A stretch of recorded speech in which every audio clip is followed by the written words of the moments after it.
Hello दोस्तों। तो आज हमें देखना है सर्कुलेटरी सिस्टम। ठीक है, सबसे पहले तो सिस्टम मतलब क्या। सिस्टम मतलब जब बहुत सारे ऑर्गेनिज्म मिलके कोई पर्टिकुलर फंक्शन या फिर कोई पर्टिकुलर वर्क करते हैं तो उसे सिस्टम कहा जाता है। ठीक है, अब सर्कुलर सिस्टम का फंक्शन क्या होता है।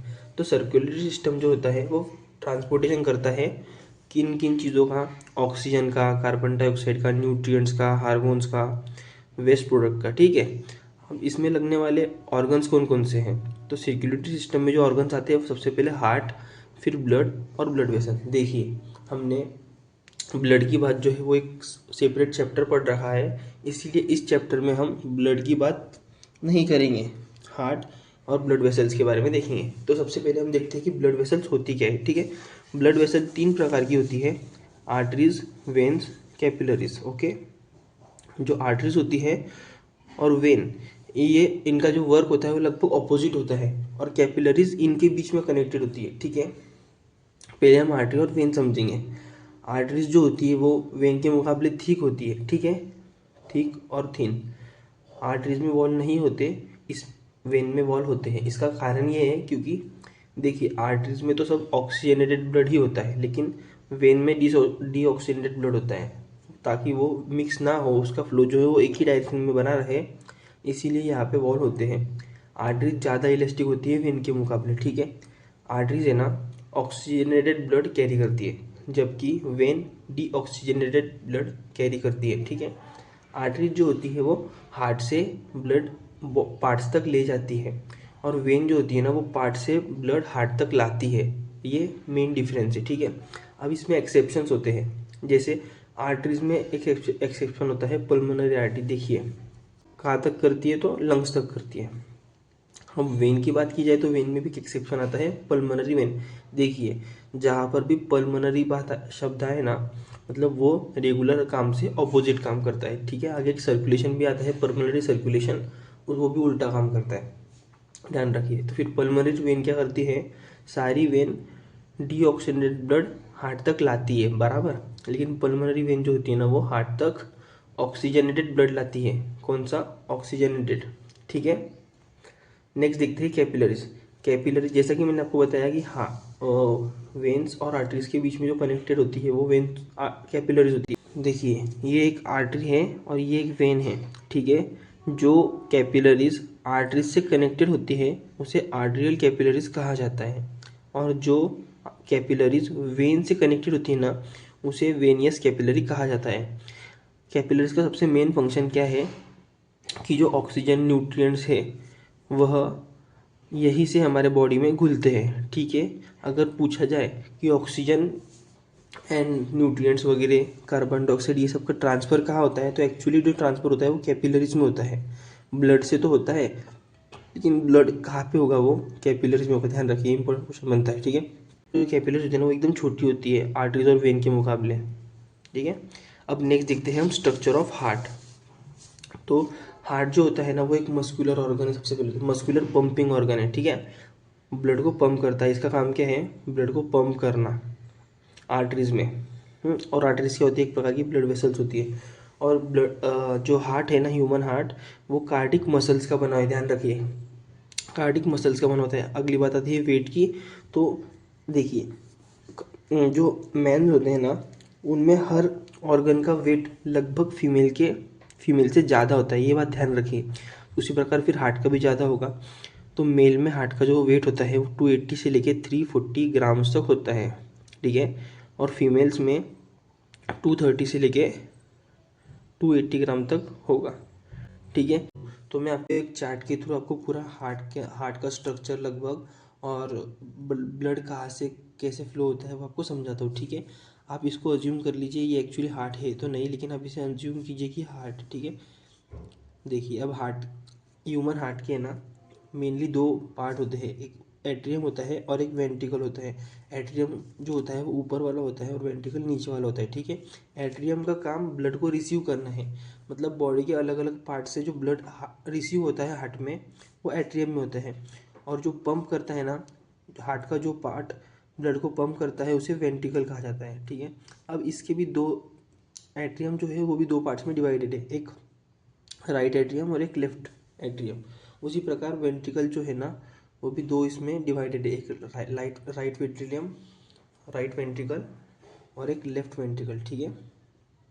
देखिए जो ब्लड होता है ना, लिख लीजिए पहले, right atrium, left atrium, right ventricle, left ventricle. जो ब्लड होता है ना डीऑक्सीनेटेड ब्लड बॉडी से, वो इस पार्ट में आता है, राइट एट्रियम में, ध्यान रखिए। राइट एट्रियम में जो है वो बॉडी से डीऑक्सीनेटेड ब्लड जमा होता है, ठीक है। और यहाँ पे आया, फिर इनके बीच में एक ये होता है वॉल, राइट एट्रियम और राइट वेंट्रिकल के बीच में जो वॉल होता है उसका नाम है ट्राइस्पिड, ट्राइस्पिड, ठीक है। और फिर यहाँ पे राइट वेंट्रिकल में ब्लड आया, फिर राइट वेंट्रिकल से वहाँ पे फिर से एक वॉल होता है। जो वॉल होता है ना उसका काम क्या होता है बेसिकली, कि जो ब्लड का फ्लो है वो एक डायरेक्शन में बना रहे। देखिए अभी यहाँ पे ब्लड था तो यहाँ से रिटर्न भी आ सकता था ना वापस, इसीलिए ताकि बैक फ्लो रोक सके, इसीलिए वॉल होते हैं, ठीक है। यहाँ पे एक वॉल है, यहाँ पे जो वॉल होता है उसका नाम है पल्मोनरी वॉल, ठीक है। ये पल्मोनरी वॉल जो होता है ना वो राइट वेंट्रिकल और पल्मोनरी आर्टरी से जुड़ा होता है, ठीक है। यहाँ पे एक मैं पार्ट बना देता हूँ लंग्स, ठीक है, लंग्स बना दिया। देखिए ये जो वॉल है, वॉल से एक पल्मोनरी आर्टरी निकलती है। अब आर्टरी क्या होती है, जैसे कि मैंने आपको बताया कि हार्ट से बॉडी पार्ट्स तक लेके जाती है, उसे आर्टरी कहा जाता है। और ये ऑक्सीजनेटेड ब्लड कैरी करती है, लेकिन ये जो आर्टरी है ना ये कौन सा ब्लड कैरी कर रही है, डीऑक्सीजनेटेड ब्लड, ठीक है। मैं आपके इसके लिए समझाने के लिए कलरफुल यूज़ कर देता हूँ ताकि आपको समझ में आए। देखिए ब्लू पेन से जो कर रहा हूँ वो डीऑक्सीजनेटेड ब्लड, ठीक है। ये डीऑक्सीजनेटेड ब्लड यहाँ तक पहुँच गया लंग्स तक, फिर लंग्स क्या करेगी, उसे फिल्टर करेगी और उसमें ऑक्सीजनेटेड करेगी ब्लड को। और फिर ये ऑक्सीजनेटेड ब्लड जो होता है ना वो लेफ्ट एट्रियम तक पहुंच जाता है, ठीक है। लेफ्ट एट्रियम तक पहुंचता है ऑक्सीजनेटेड ब्लड, कौन सी वेन के थ्रू, पल्मोनरी वेन, काम उल्टा है, ध्यान रखिए, पल्मोनरी, ओके। फिर यहाँ तक पहुंच गया, फिर लेफ्ट एट्रियम में हमारा ऑक्सीजनेटेड ब्लड आ गया। फिर यहाँ पे जो होता है फिर से एक वॉल होता है, इस वॉल का नाम है मिट्रल वॉल। कौन सा वॉल, मिट्रल वॉल, ध्यान रखिए। मिट्रल वॉल जो होता है ना वो लेफ्ट एट्रियम और लेफ्ट वेंट्रिकल के बीच होता है, ठीक है। अब इस वॉल के थ्रू जो ऑक्सीजनेटेड ब्लड है हमारा लेफ्ट वेंट्रिकल तक पहुंच गया। वेंट्रिकल है मतलब लेफ्ट वेंट्रिकल है, और वेंट्रिकल का जो बेसिकली जो काम होता है ना वो ब्लड पंप करने का होता है। तो यहाँ से ब्लड पंप होगा, ठीक है। यहाँ पे फिर से एक वॉल होता है, उस वॉल का नाम क्या है बताइए, एरोटिक वॉल। ध्यान रखिए ये जो दो वॉल है ना ये इजी है, ये पल्मोनरी आर्टरी से जुड़ा है इसीलिए इसको पल्मोनरी वॉल कहा जाता है। ये जो होता है ये एरोटा से जुड़ा होता है, देखेंगे अभी एरोटा क्या होता है। ये जो है एरोटा से जुड़ा होता है इसीलिए इसको एरोटिक वॉल कहा जाता है। इतना समझ में आया आपको, ठीक है।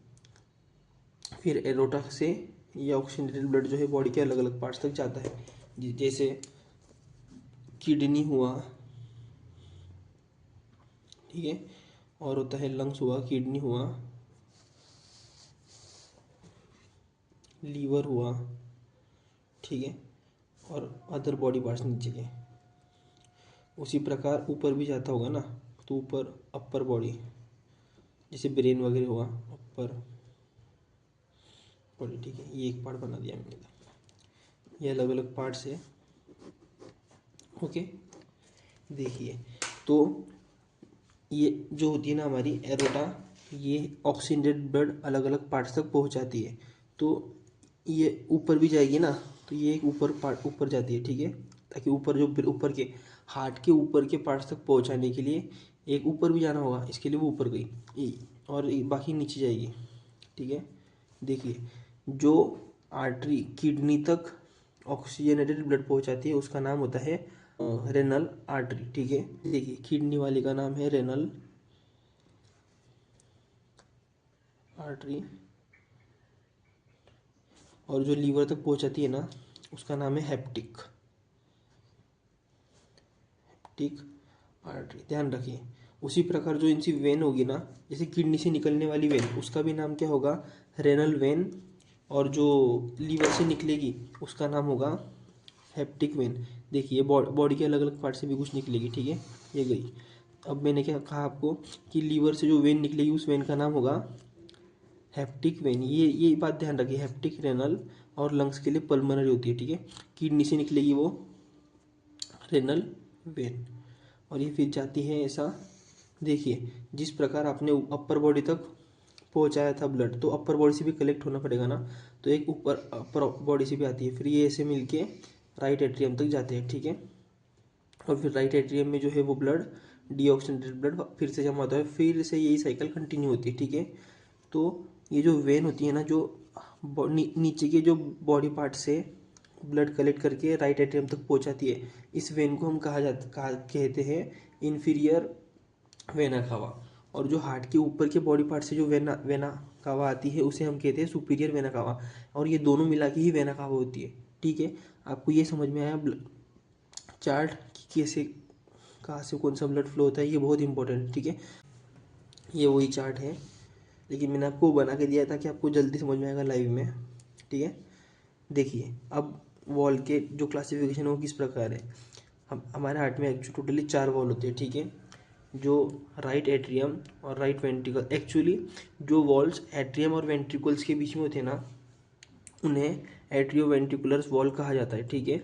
और जो वॉल वेंट्रिकल और इसके बीच में होते हैं, आर्टरीज के बीच में, उसे सेमी ल्यूनर कहा जाता है। ध्यान रखिए, एंट्री वेंट्रिकुलर मतलब हमारे इसमें 2 एट्रियम है और 2 वेंट्रिकल्स है, ठीक है। तो वॉल भी फिर 2 होने चाहिए ना, एक इधर राइट एट्रियम और राइट वेंट्रिकल के बीच में, और एक लेफ्ट एट्रियम और लेफ्ट वेंट्रिकल के बीच में, ठीक है। तो जो वॉल राइट एट्रियम और राइट वेंट्रिकल के बीच होता है उसे ट्राइकस्पिड कहा जाता है, ठीक है। और ये इसके बीच में डीऑक्सीजनेटेड ब्लड फ्लो होता है। उसी प्रकार लेफ्ट एट्रियम और लेफ्ट वेंट्रिकल के बीच जो वॉल होगा उसे मिट्रल वॉल कहा जाता है, ध्यान रखिए मिट्रल वॉल कहा जाता है। उसके बाद सेमिलर वॉल्स में हम देखेंगे तो राइट वेंट्रिकल और पल्मोनरी आर्टरी के बीच में जो होता है उसे पल्मोनरी वॉल कहा जाता है।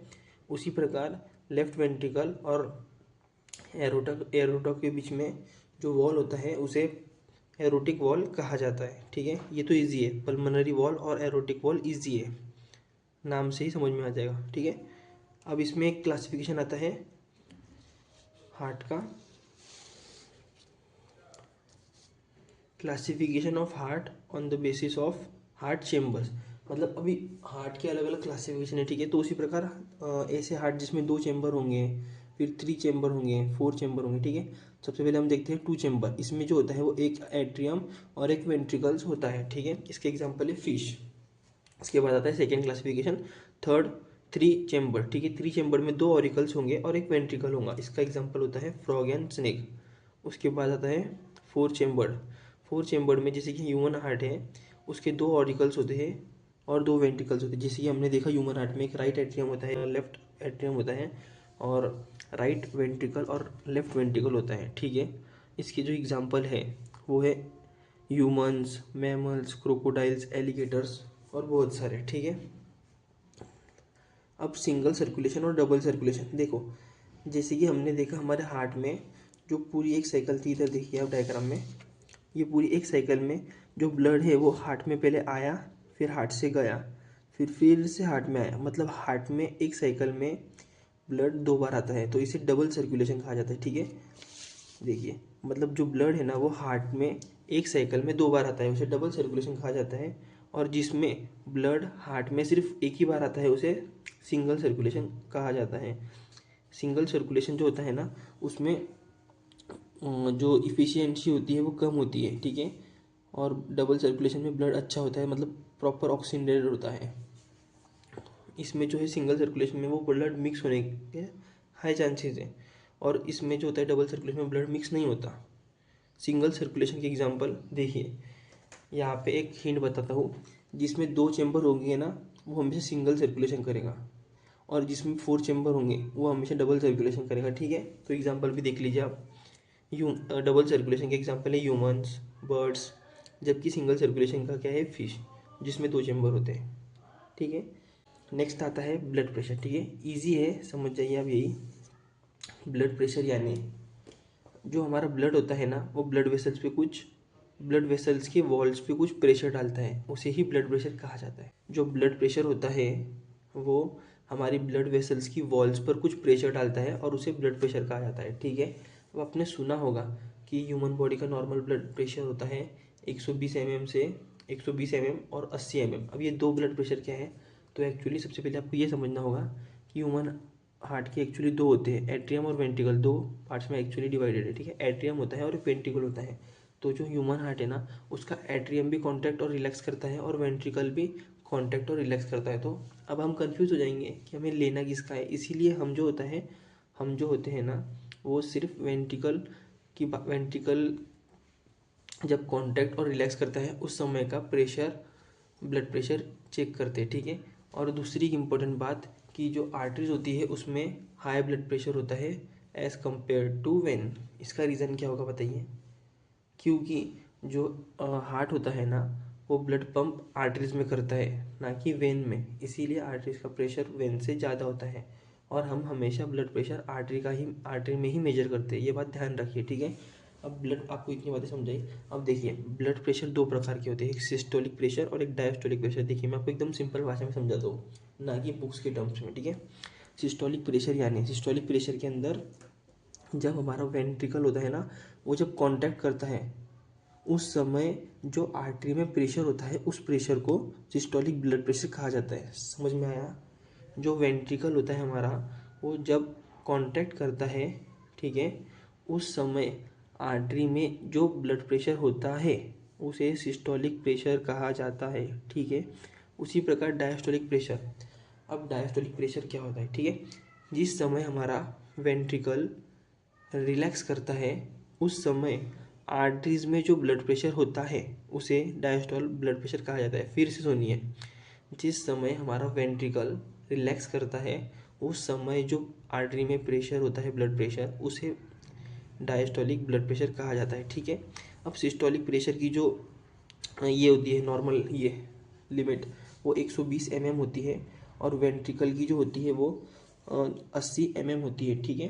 अब ये ब्लड प्रेशर है, तो ब्लड प्रेशर जैसे कि मैंने आपको बताया आर्टरीज में चेक किया जाता है और ब्लड प्रेशर चेक करने का जो जो डिवाइस होता है उसे स्पाइक्मो मैनोमीटर कहा जाता है, ठीक है।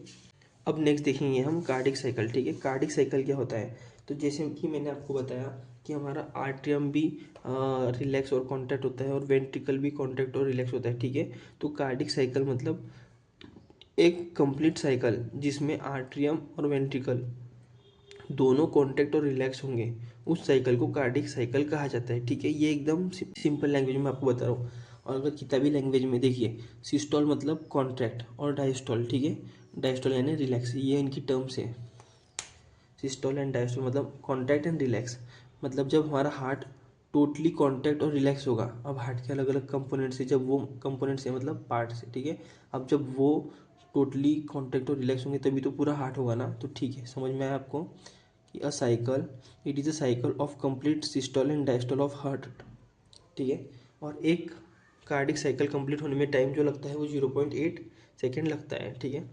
अब हार्ट के अलग अलग टेस्ट्स होते हैं, ठीक है, जैसे इलेक्ट्रोकार्डियोग्राम, इसको ईसीजी भी कहा जाता है, ठीक है।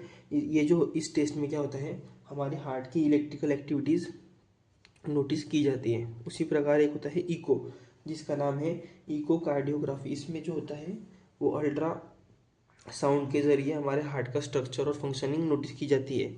एक होता है ट्रेडमिल टेस्ट को टीएमटी भी कहा जाता है।